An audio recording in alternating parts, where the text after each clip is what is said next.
ሰላም ጤና ይስጥልን የሐሳብ ዴሊ ቤተሰቦቻችን በዛሬው ይዘንላችሁ የመጣ ነው ዓለምን ስለቀየረው ጦርነት ነው። ዓለም ከዚህ በኋላ እንደለመደው ሊዋጋ አይችልም። አሜሪካ፣ እስራኤል፣ ኢራን ጦርነቱን ከዚህ በኋላ ዳግም በተለመደው መንገድ እንዳይሄድ ፍጹም ቀይረውታል። አሁን ዓለም ብዙ ትምህርቶችን እየተማረ ነው። የጦርነት ስትራቴጂ ሙሉ በሙሉ ተቀይሯል። ዓለም የኃይል አማራጭ የግድና ወሳኝ መሆኑንም ጭምር ተምሯል። ጦርነት ውስጥ የኃይል አማራጭ የግድ እየሆነም መጥቷል። አሜሪካ በየትኛውም የዓለም ክልል ጦርነትን ብትከፍትም ቤቷ የሚደርስ ችግር አጋጥሟት አያውቅም። አሁን ለመጀመሪያ ጊዜ አሜሪካ ጦርነቱ አይነካኝም ብላ ብትጀምረውም በኢነርጂ ሽያጭ ተጎጂ ሆናለች። አሜሪካ ግዙፍ የተባለ ነዳጅን ከመካከለኛው ምስራቅ ታመጣለች። አሁን ሙሉ በሙሉ ታግዶባታል። ዓለም በኢነርጂ አቅርቦትና በማዳበሪያ እጥረት የተነሳ ኑሮ ውድነትን እየተጋፈጠ ይገኛል።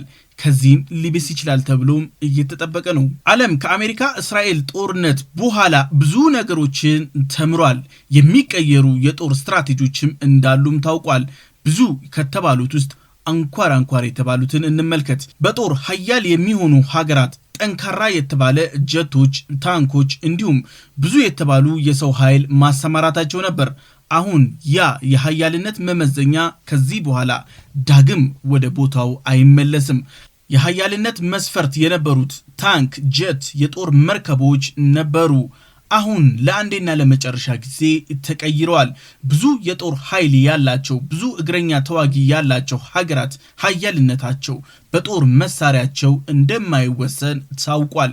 ኢራን ለአሁን ለሀገራት እያስተማረች ያለችው ይህንን ነው። በርካሽ ወጪ ተገዳዳሪ የሚባል የጦር ኃይልን ማንበርከክ መቻል ነው። በዚህም የተነሳ ዓለም ድንጋጤ ውስጥ ገብቷል። ዓለም ለብዙ ዓመታት ገንዘባቸውን አቅማቸውን ኢንቨስት ያደረጉበት ጀቶች እንደ ቀልድ መሆናቸው ነው። ታንኮቻቸውም ከብረትነት አልዘለሉም። የጦር መሳሪያዎች ምንም አይነት ጥቅም አልባ ሆነዋል። አሁን የዓለም ጦርነት መቀየሩ መጀመሪያ ላይ ደርሰናል። ዓለምን ለአንዴና ለመጨረሻ ጊዜ ይቀይራል የተባለው ጦርነት በአሜሪካ በእስራኤል ኢራን ጦርነት ላይ እየተካሄደ ነው። ችላ የተባለው የጂኦግራፊ አሁን ላይ ወሳኝ ሚና መጫወት ጀምሯል። ዓለም ችላ ብሎት ነገሩን ሁሉ በቴክኖሎጂ እንዲሁም በአማራጭ ላይ አስቀምጦ ነበር። አሁን ጂኦግራፊ ወሳኝነቱን ዳግም አረጋግጧል። የጦር ኃይልን የሚቀይርም እየሆነ መጥቷል። ሆርሙዝ እንዲሁም ባብል አልመንደብ ከዚህ በኋላ ተራ የሚባሉ መተላለፊያዎች አይሆኑም። በሆርሙዝ እንዲሁም በባብል አልመንደብ የሚያልፉት የነዳጅ እንቅስቃሴዎች የዓለም የኢኮኖሚ ትርታም ጭምር ሆነዋል። ዓለም እንደ ተራ መተላለፊያ አይመለከታቸውም። ጂኦግራፊ የዓለምን ኃይል የሚወስን ኃይልም እየሆነ መጥቷል። አሁን ላይ ጂኦግራፊ እንደ ቀልድ የማይታይም ጭምር እየሆነ መጥቷል። ከመካከለኛው ምስራቅ ጦርነት ዓለም የተማረውም የተረዳውም አንደኛውም ይሄኛው ነው። ስርዓተ መንግስትን የሚመሩ ሰዎችን፣ አመራሮችን መምታት፣ ማጥቃት፣ መግደል፣ ማፍኖ መውሰድ ምንም አይነት የፖለቲካ እና የኃይል ሚዛን ላይ ለውጥ እንደማያመጣ በግልጽ ፍንትው ብሎ ታውቋል። ዓለም ከዚህ በኋላ መሪዎችን መግደል ዋጋ ቢስ መሆኑን ተመልክቷል። መንግስታትም ከዚህ በኋላ የስልጣን ተዋረድን ሙሉ በሙሉ እየቀየሩ ሄዳሉ። አዛዥ ሲመታ የሚቆም ትዕዛዝ አለመኖሩን ከኢራን ተምሯል። በዚህም የተነሳ ብዙ ሀገራት የመንግስታዊ ስርዓታቸውን እየቀየሩ ይገኛሉ። ትልቅ ትምህርትም እየተወሰደ ነው። የትኛውም ጄኔራል ቢመታ፣ የትኛውም ኤታ ማዦር ስም ቢታፈን ምንም አይነት የፖለቲካ የኃይል ሚዛን ላይ ለውጥ እንደማይኖር እየታየም ጭምር መጥቷል። ኢምፓየር ነን የሚሉ ሀያላን ሀገራት አሁን በወታደራዊ አቅማቸው መኩራራት እያቆሙ ነው። ምክንያቱም ወታደራዊ አቅም የፖለቲካ ለውጥን ከዚህ በኋላ እንደማያመጣ እየተማሩበት ነው። በዚህም የተነሳ ሀያላን ሀገራት አካሄዳቸውን ሙሉ በሙሉ ለመቀየር እየተገደዱ ነው። ትንንሽ የጦር አቅም ያላቸው ሀገራትም ግዙፍ የተባሉ ሀገራትን መገዳደር ጀምረዋል። የሚታይ መሬት ላይ ተጨባጭ የሆነ የማሸነፍም ለውጥ ማሳየት ጀምረዋል። ጊዜው የቴክኖሎጂ እየሆነ መጥቷል። ግዙፍ እና ሀያላን የተባሉ ሀገራት ቀይ መስመራቸው እየታወቀ መጥቷል። በዓለማችን ያሉ ግዙፍ ጥምረቶችም ስጋት ውስጥም እየገቡ መጥተዋል። ኔቶ ከ70% በላይ የሚሆነውን ባጀትም ወታደርም የሚያገኘው ከአሜሪካ ነው። ግን ኔቶ ለአሜሪካ ጥያቄ ጀርባውን ሰጥቷል። በዚህም የተነሳ ግዙፍ የተባሉ ህብረቶች አሁን ላይ ጥያቄ ምልክት ውስጥ እየወደቁ መጥተዋል። አውሮፓ በራሱ የፖለቲካ ውሳኔ መንቀሳቀስ ጀምሯል። ያለ አሜሪካ መሰብሰብ መፍትሄ መፈለግም ተያይዞታል። በሆርሙዝ ጉዳይ አሜሪካን ሳያካትት መመካከር ጀምሯል። አሜሪካ ከአውሮፓ እየተገፋችም ጭምር ነው። አሁን ላይ ግዙፍ የተባሉት ዓለም አቀፍ ህብረቶች ጥያቄ ምልክት ውስጥ እየገቡ መጥተዋል። አሁን የህልውና እንጂ በደመነፍስ እንዲሁም በመንጋ የሚኬድ አካሄድ ዋጋ ቢስ እንዲሁም ብዙ የተባለ ዋጋ እንደሚያስከፍል ዓለም ተረድቷል። ጥምረቶች አሁን ክራክ ማድረግ ጀምሯል። ስንጥቃቱ እስከ አፍሪካ ድረስ የሚሰማ ሆኗል። እነዚህ ትልልቅ ህብረቶች ሲሰነጠቁ ለራሻ ቻይና ሀገራት ትልቅ የተባለ እፎይታም ያመጣል። ኔቶ ግዙፍ የተባለ ስጋት ነበር ለራሻ። ራሻ ከዩክሬን ጋር ጦርነቱን የጀመረችው ኔቶ አጠገቧ ስለደረሰ ነበር። አሁን ኔቶ ህልውናው ራሱን በራሱ ማጥፋት እየሆነ ነው። ዓለም ከመካከለኛው ምስራቅ ጦርነት የተማረው ይህንን ነው። ገንዘብ የጦር መሳሪያን መግዛት እንጂ ደህንነትን ማረጋገጥ አይችልም። የአረብ ሀገራት በቢሊዮን ዶላር አፍሰዋል በአሜሪካ የጦር ቤዞች ላይ። አሜሪካ ለምትሰራቸው ሶፊስቲኬትድ ለተባሉት የጦር መሳሪያዎችም ፈንድ ሲያረጉ ነበር እስከዛሬ ድረስ። አሁን ግን የትኛውም ፈንድ እየቆመ መጥቷል።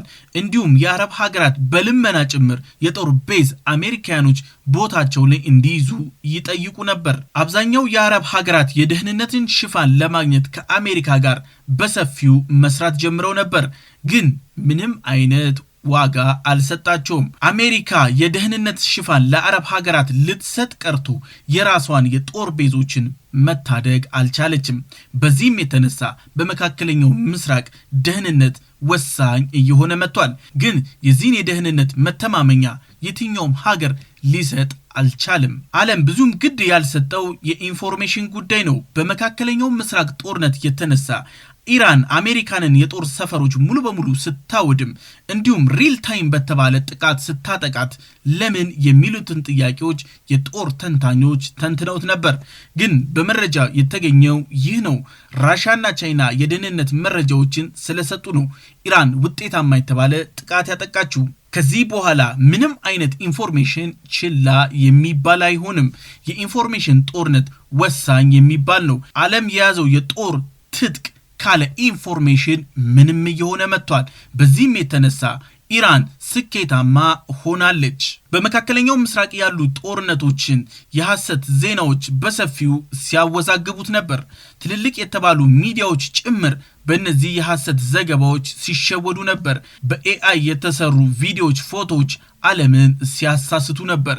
ኢንፎርሜሽን ወሳኝ ነው። ምክንያቱም የፕሮፓጋንዳ ጦርነቱም አንደኛው የስነልቦና ጦርነት ስለሆነ ነው። ኤአይ ብዙ ዜናዎችን ብዙ ማህበራዊ ሚዲያዎችን ሲያምስ ነበር። ትልልቅ የተባሉት የዜና አውታሮች ጭምር ተሸውደውበታል። ችግሩን ለመለየት የሚካሄደው ሂደት ራሱ አድካሚና አሰልቺ ሆኗል። ምክንያቱም በኤአይ የተሰራ ፎቶም ቪዲዮም የሚረጋገጠው መልሶ በኤአይ ነው። ኤአዮቹ ቴክኖሎጂያቸው ፍጹም እየረቀቀ በመምጣቱ ለመለየት አስቸጋሪ እየሆነ መጥቷል። በመካከለኛው ምስራቅ ጦርነት ላይ ኤአይ ጦርነቱን ሲመራ ተመልክተናል። በእስራኤልም እንዲሁም በአሜሪካን በኩል ይህ በሰፊው ተመላክቷል። በእስራኤል በኩል ላቫንደር በዋነኝነት ጦርነቱን ሲመራ ነበር። የሰው ልጅ ከውሳኔ ሰጭነት ውጭም ጭምር ሆኖ ነበር። ሪል ታይም ማጥቃት የሚችሉ ድሮኖችን ተመልክተናል።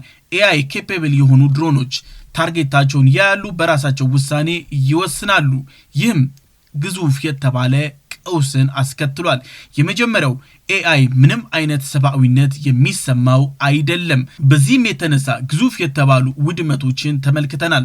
የጦርነቱ ፍጥነት ከቀን ወደ ቀን እየተቀያየረ ደግሞ የመጣው ኤአይ ምንም አይነት የሰዎችን እርዳታ ስለማይፈልግ ነው። ሰዎች ውሳኔን ለመስጠት ጊዜ ወስዳሉ። ያን ጊዜ ግን ምናልባትም ታርጌቱ ሊጠፋም ሊሰወርም ይችላል። በዚህም የተነሳ ሀገራቱ አሜሪካም እስራኤልም ኤአዩ በራሱ ውሳኔ እንዲሰጥ ፈቅደውለታል። በዚህም የተነሳ ፈጣን የተባለ ጦርነትን ተመልክተናል። ይህ ደግሞ የሆነው በኤአይ ስለሆነ ነው። ኤአይ የሰው ልጅን አስተሳሰብ እንዲሁም ዕውቀትን የሚሸከም ነው።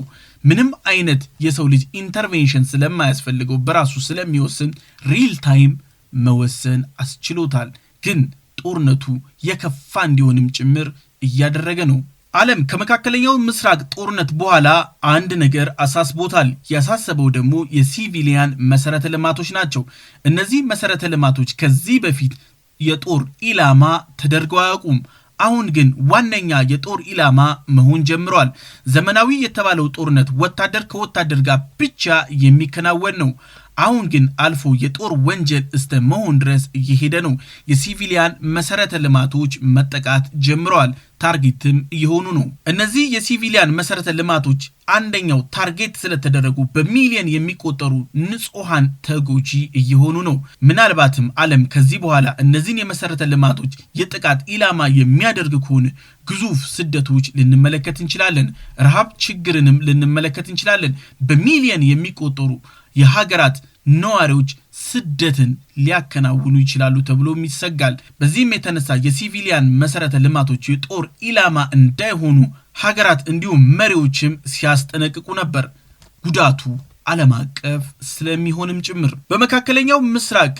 በመካከለኛው ምስራቅ ጦርነት ላይ የኢስላም አባዱ ስምምነት ተስፋ ታይቶበት ነበር፣ ግን የከፋ ችግር እየመጣ ይገኛል።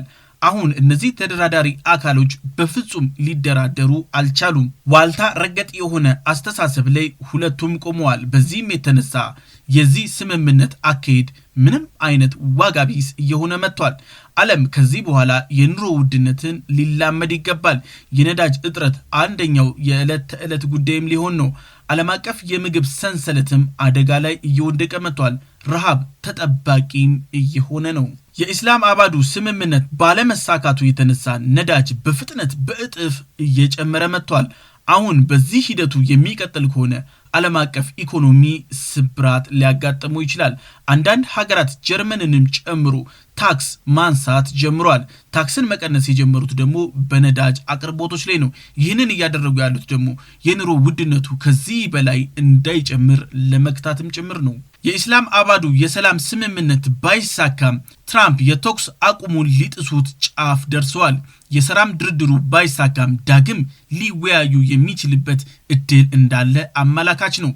ግን አሜሪካ ጦሯን ወደ ሰርጡ ማስጠጋት ጀምራለች። አሜሪካ ትራምፕ የሆርሙዝን ሊዘጉት እንደሚችሉም እየዛቱ ነው። ኢራን ነዳጅ እየሸጠች ነው። ኢኮኖሚዋ እያንሰራራ ነው። ስለዚህ ይህንን ልናቅብ የግድ ይለናል እያሉ ነው። ኢራን መርከቦችን ገንዘብ ማስከፈል ጀምራለች። ይህ የሚሆን ደግሞ ከሆነ የኢራን እስላማዊ ዘቡ ጡንቻ ያበቅላል። ስለዚህ ውጊያው አልፊ ይሆንብናል ሲሉም ተሰምተዋል። ይህንን ያሉት በትሩዝ ሶሻል ሚዲያቸውም ጭምር ነው። የመካከለኛው ምስራቅን ጦርነት ሊያስቆም ይችላል ተብሎ ተስፋ የተጣለበት የኢስላም አባዱ ስምምነት ያለ ስምምነት ተጠናቋል። ግን አሁን ላይ ዳግም እድሎች ሊኖሩ ይችላሉ ተብሎ ይጠበቃል። ግን አሁን አሳሳቢ የሆነው የእስራኤል ጉዳይ ነው። እስራኤል በሊባኖስ የምታደርገውን ጥቃት አፋፍመዋለች። በዚህም የተነሳ የሰላም ስምምነቱ ተጨማሪ አደጋ ይገጥመዋል ተብሎም እየተጠበቀ ነው። የሀሳብ ዴሊ ቤተሰቦቻችን የዛሬው ይህን ይመስል ነበር። በቀጣይ በሌላ አጀንዳ እስከምንገናኝ ሰላም ሁኑ።